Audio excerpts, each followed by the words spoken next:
Welcome back to the Crochet Crowd, as well as my friends at yarnspirations.com. Today we're going to make a basket bowl. This is 9 inches in diameter and 5 inches tall. You're going to be using Bernat Maker today. You're going to double strand, so you're going to use the outside and the interior strand of the same ball. And what I'm going to do is I'm going to put it into a bowl, and it's going to be an amazing day. You're going to use a 6mm size J crochet hook in order to play. Let me show you my little thing that I'm going to do. So what I'm going to do off camera is that I'm going to leave this into a salad bowl and just get my yarn out. I'm going to pull from the interior and the exterior at the same time, and then I'm going to leave it in the bowl so when it's kind of coming out, it can wrap around each other. It doesn't have to be two separate strands going into your hand as long as they're together. So if they're doing a spiral, it's okay. So I'm going to be doing that off camera. And let's get started. When I pulled out the center, even if you do have a little bit of yarn barf or a lot, just make sure that you keep it organized. And then once it starts coming out of the bowl together like this, you can just pull, and one's pulling from the interior and one's pulling from the exterior, and this will be rotating around in the bowl. So off camera, what I have is I have it down on the floor. So if you had a couch or an armchair, make sure it's kind of down on the floor, coming up over top so that it will pull straight up instead of across, and then it will be easier to unravel that as well. So we're going to begin, and the stitch that you saw is my own stitch. It's called the Woven Ridge stitch, and you'll see that happening once we get around to that. Create a slip knot with the very beginning, just like that. And we're going to begin our first round. To begin, we're going to chain 2, and second chain from the hook, you're going to put in 6 single crochet to go around the circle. So we have 1, 2, 3,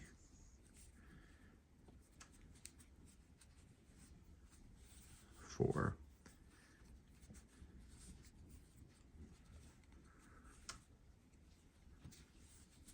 5, and 6. And even though I haven't said anything, I'm just making sure the straggler stays underneath the stitch work. And once you have your 6 done, you're going to join it to the first. So 1, 2, 3, 4, 5, 6. So join it to the 6th one back with a slip stitch to the single crochet. Let's move around to round number 2. Hey. Round number 2, chain up 1, and in each of the 6 stitches, you're going to place in 2 single crochets each. As we progress in today's tutorial, I'm just going to give you what the repeat is to go around, and then you're going to do it, and maybe at the end of the round by slip stitching and getting ready for the next round. So just do 2 single crochets into each, and you should have this done by the time you get around.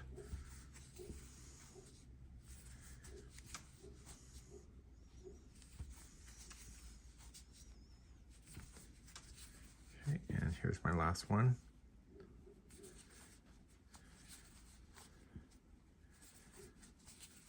So if you're new to crochet, this here is not a stitch, and people think that it is.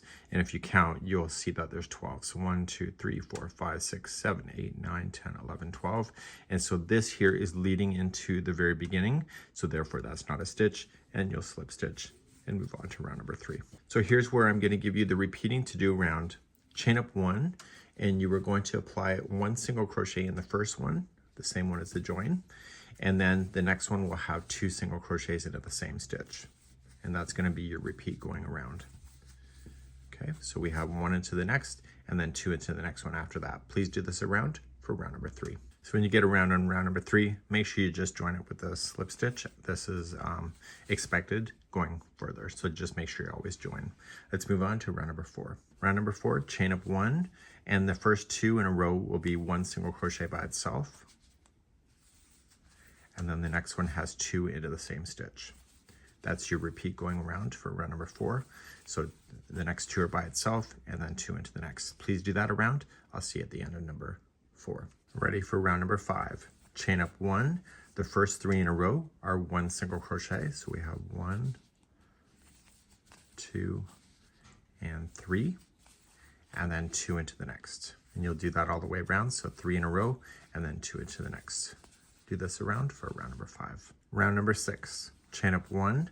The first 4 in a row are each a single crochet. So we have 1, 2, 3, and 4, and then 2 into the next. So the repeat for this round is 4 in a row and then 2 in the next. Please do this around for round number 6. Round number 7, chain up 1, and you're going to put the first 5 in a row. So we have 1, 2, 3, 4, and 5, and then 2 into the next. Please do this all the way around. So 5 in a row, and then 2 into the next for round number 7. Round number 8, chain up 1, and we are going to put 6 single crochets in a row. So we have 1, 2, 3, 4, 5, and 6, and then 2 into the next. So the repeat of this round, number 8, is 6 by itself and 2 into the next. Please do this around for round number 8. Round number 9 is chain up 1, and the first 7 are by itself. So we have 1, 2, 3, 4, 5, 6, and 7, and then 2 into the next. Okay, and do that around, so 7 by itself and 2 in the next for round number 9. On to round number 10. So this is the last time we're going to grow it out, and then that's it. If you would like to make it bigger, you just have to keep in that same sequence. So we're going to do 8 in a row and then 2. So if you wanted to make it bigger, the next round would be 9 in a row and then 2, and then the next round is 10 in a row and then 2, and etc. So because of the incrementing of the way that we're going, the stitches will work out when it's doing the sides, because it's still going to always be in a multiple of 3. So as we continue then into your last row of round number 10, you were just chaining 1, and you're putting 8 in a row. So we have 1, 2, 3, 4, 5, 6, 7, and 8, and then 2 into the next. Just, I don't know if I said this, but you have to make sure you have more yarn available if you want to make it bigger, because we're going to use most of the ball just for this size today. So continue in that same motion, 8 in a row and then 2. I'll see you at the end of the round. Okay, round number 11, we're now going to start crawling up the side, but we need to create the bend in the bottom of the basket. To do that, you're just going to chain up 1, and we're going to use the back loop only. So when you're going in both of the strands here, that's a stitch. But if you dive into the center one and just get this one here, remember everything is double stranded, you're just going to just single crochet around this one, and it's going to create a line here which will create a bend in the fabric. So just go in the back loop only, 1 single crochet in each, all the way around for round number 11. I'm coming all the way around, and that's the last one. So remember, this is part of the first. Slip stitch it to the regular stitch work here, and now the bend has actually happened. So you're going to flip this out to towards you so that this is the outside. You'll see the line here later on. We're going to begin round number 12, and round number 12 is the first time we're going to do the sedge stitch, and then after that the next rounds are going to be my unique stitch. And let's begin. So let's begin round number 12. We're going to start by just chaining 1, and in the first stitch where this is coming out of, there's going to be a single, a half double, and a double, all sharing the same stitch. So a single and a half and a double. This is called a sedge stitch when you do this. You're going to automatically skip the next 2 stitches and do the same combination in the next stitch. So it'll be single, half double, and double. And I need you to do this all the way around. So you have a combination of everything is divisible by 3, so this will land you exactly where you need to be when you get all the way around. So skipping 2, you go single, half, and double. Please do this all the way around for round number 12. So I'm coming all the way around. If you skip the final 2, that takes you right back to the very beginning. So just slip stitch it to the first single crochet. Going forward for the remaining of this until the last row, you are going to turn your work completely and then just flip this here. Now I can tell that this is the inside or the wrong side because there's no ridge. This ridge here gives the idea that this here is the outside of it, so it's the right side. So you're going to flip, okay? And so now we have to go back in the opposite direction from which we just came, and this will keep the slip stitch line straight up and practically invisible on this design. Let's show you my special stitch going forward. So the next few rows are all this stitch, and let's begin. To start this, we are going to start by chaining 1. Right where you've got the join, that's your first stitch. And you were going to single crochet in there. And you were also going to half double crochet in that same stitch. So what we're going to do is we're going to change the double crochet here into a spiked sedge stitch, but with a 2 together to create the really deep braid or ridge kind of look. To do this, see where this one's coming out of right here?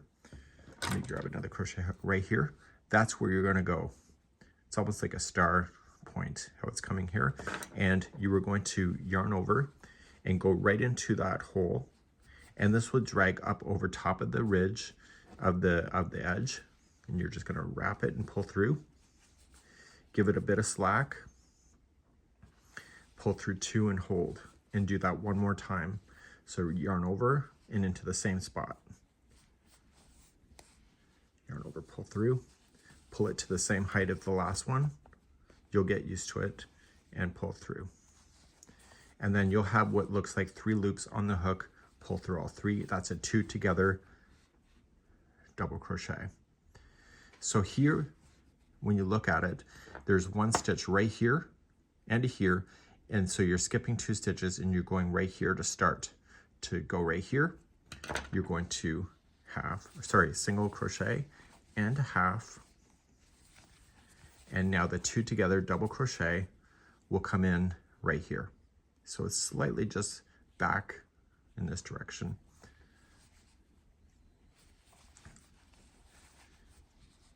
Okay, so we'll do the first one, do the second. It's a 2 together, double crochet, pull through all 3 loops, and there you have it again. So you're skipping 2, but if you just look for the single, it's just easier. So you're doing a single,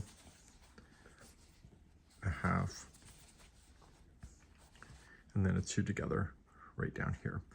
And you're going to notice that this will line up beautifully as we go, and it's going to be the next round that you're really going to see that woven texture take effect. Because we're going to go in the opposite direction, it's going to turn these in the opposite direction to make it look like a woven concept. So where are you going to go? In the single crochet. So you're skipping 2 stitches and then single, half, and then come on down and do the 2 together double crochet. Please do this around for round number 13. I'm coming up to my last special stitch as we come around. And the trick to this stitch is to make sure that you do turn it around at the end of each finishing. So after that last one's in, join it to the first single crochet, and then you're going to turn it around. So you have 5 more rows of this to do. So when you turn it around, it's easier if you just flip it to go around. And then you're going to do 5 rounds of what we just learned. I'll just get you started and then you can do that, and then I'll show you the last round.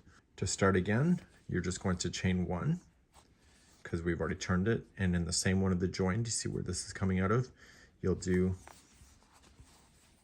a single, a half,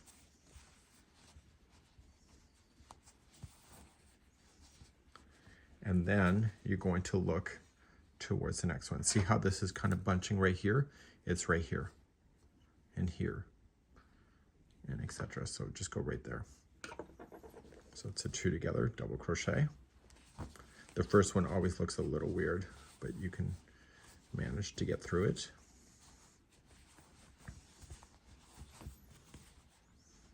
So 2 together double crochet, and then you jump to the next one. So you're skipping 2. This is the single. See how it's shorter than the rest? So it's a single and a half See, it's right here. See how it's coming in? You can probably pull it apart to see it as well if you need to. And that's where the two together double crochet is going to go.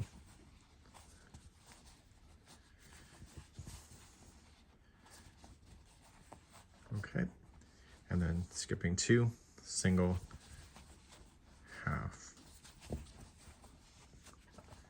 and then the two together. See where the other ones are. Just kind of follow it along. If you don't see it, it's right here. I'm having a hard time thinking how I'm going to write the pattern to indicate that spot, but it might be a diagram pattern to begin with. Okay, and there you go. So this is going to be one of 5 rounds that you're going to do. So you'll do this, and on the last round of the 5th one, you will end up on the right side of the work, which is what I can see. See this ridge? It shows me that I'm on the right side. So please do 5 rounds of what I just showed you, and which includes this one, and I'll see you at the end of the rounds. So now just finished, I've come around and I'm on the right side of the project, and I can tell by the ridge here as well. And so when I go to do the final row, I do not want to turn and go back in the opposite direction. I want to keep on going. So let's do your final last row together on camera. To do the last row, just chain up 1 and just apply 1 single crochet in the first one of the same as the join, and then just 1 single crochet in each of the stitches going all the way around. It's that simple. So you're just doing a nice finishing border. You're noticing that the yarn is coming to a conclusion in your yarn bowl as well. So that's kind of a nice way to finish off as well. So you're just going to single crochet around. I'll see you at the end of the round. At the end of the round, just slip stitch, but maybe not. At the end of the round, I do not want you to slip stitch to the very beginning. I want you just to cut the 2 yarn strands at the same distance. And then I also just want you to pull up like this. So I know what you're thinking, well, you haven't joined it. I want you to join it like it's an invisible join for like something like mandala work. So just put those both through the needle. Now go through the back side. So we're going to go through the first stitch, but come from the back side and just stay up underneath the stitch.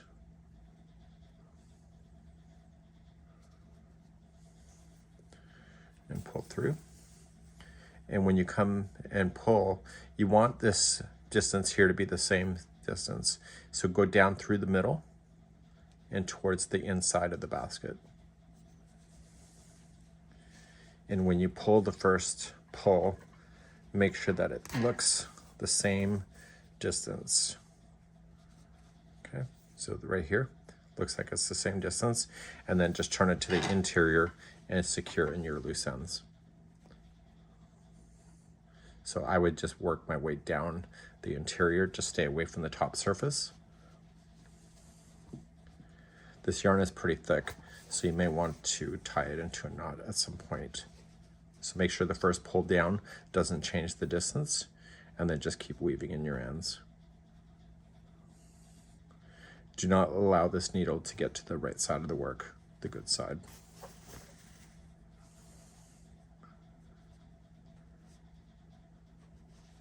Just like that.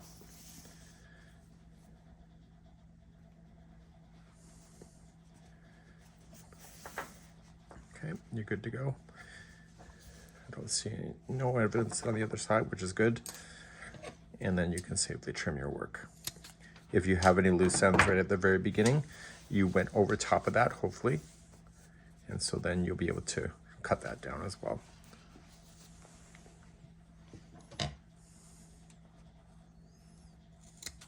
You can probably go a bit shorter than that if you wanted to, but I'm good with that. And now we have a brand new basket to be able to enjoy.